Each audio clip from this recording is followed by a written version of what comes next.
Boa noite, irmãos, a paz do Senhor. Essa é a Hora Nazarena, uma devocional da Igreja Nazarena do Tauá, para abençoar a sua vida. É bom podermos estar reunidos nesta noite de hoje, com o propósito de podermos aprender um pouco mais da palavra do Senhor. Eu te convido hoje a poder abrir a Bíblia comigo no livro de 1 Reis, no capítulo 18. Livro de 1 Reis, capítulo 18, versículo 17. Vamos ler junto a palavra do Senhor? Nos diz assim: Quando Acabe viu Elias, disse: Então é você o perturbador de Israel? Que palavra, né? Já imaginou você ser recebido por alguém com essa palavra?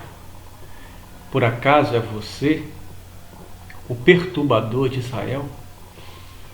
Este encontro de Acabe com Elias foi praticamente há 3 anos após Elias ter profetizado que não choveria, que nem orvalho cairia em Israel, enquanto ele, Elias, o profeta, não anunciasse a chuva. Durante todo esse tempo, Acabe vasculhou praticamente toda a terra, a vizinhança dele, à procura de Elias. E quando Elias aparece, então Acabe o chama perturbador de Israel.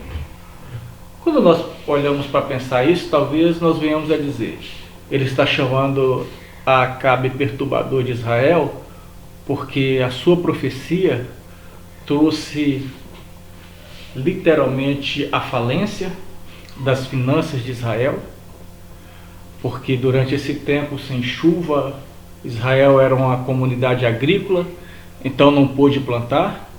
A pecuária também foi levada à falência, porque de todas as maneiras o gado já não poderia mais comer, não tinha pasto. Por ódio a tudo isso, Jezabel mandou matar todos os profetas do Senhor. Então isso levou também a religião em Israel à falência. Mas não era por causa desse motivo. Não era porque Israel estava falido financeiramente. Não era porque Israel estava falido espiritualmente. Não era porque Israel estava vivendo agora também uma falência familiarmente. O que faz Acabe falar que Elias era o perturbador de Israel é porque Elias tinha denunciado o pecado de Acabe, o pecado de Jezabel, o pecado do povo, anunciado com uma palavra profética, a qual mostrava que aquele povo tinha abandonado a Deus para poder seguir a Baal, a César e outros deuses a qual tinha sido colocado no lugar de Deus. Então a denúncia do pecado era a pior coisa que aquele povo estava vivendo. E aí então eles passam a culpar Elias pelo fato de todas aquelas coisas estarem acontecendo. Será que nos dias de hoje nós também não precisamos nos levantar como aqueles que denunciam o pecado? Em vez de simplesmente sermos mensageiros da boa nova, não falo a boa nova do evangelho, mas a boa nova do positivismo, aonde nós estamos sempre falando com as pessoas: olha, Deus tem isso na sua vida, Deus tem isso na sua vida, Deus tem isso na sua vida, e nunca afirmamos para ela que enquanto ela estiver vivendo no pecado, Deus não poderá aproximar dela, porque o pecado faz separação do homem para com Deus. Se nós não anunciarmos essa verdade, as pessoas nunca sentirão de fato no íntimo o que o pecado delas fazem com Deus.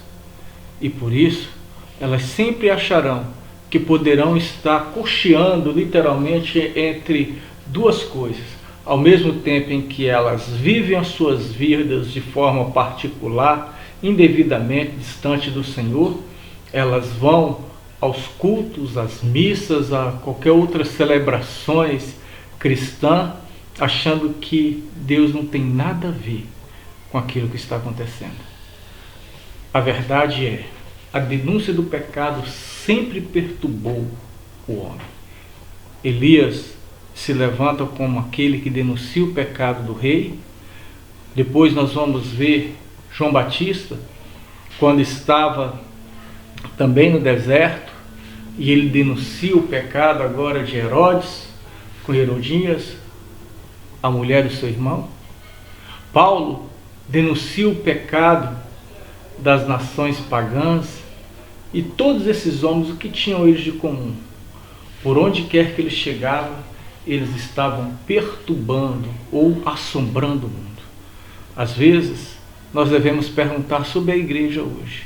Afinal de contas, nós temos o hábito de falar que a igreja nunca foi tão grande, tão próspera, tão numerosa como nós temos nos dias de hoje.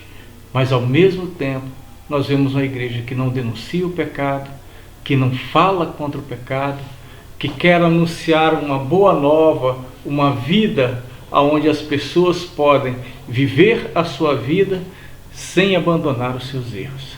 Então, se nós não denunciarmos, é fato que Deus também não nos usará para fazer com que a sua vontade prevaleça sobre a terra.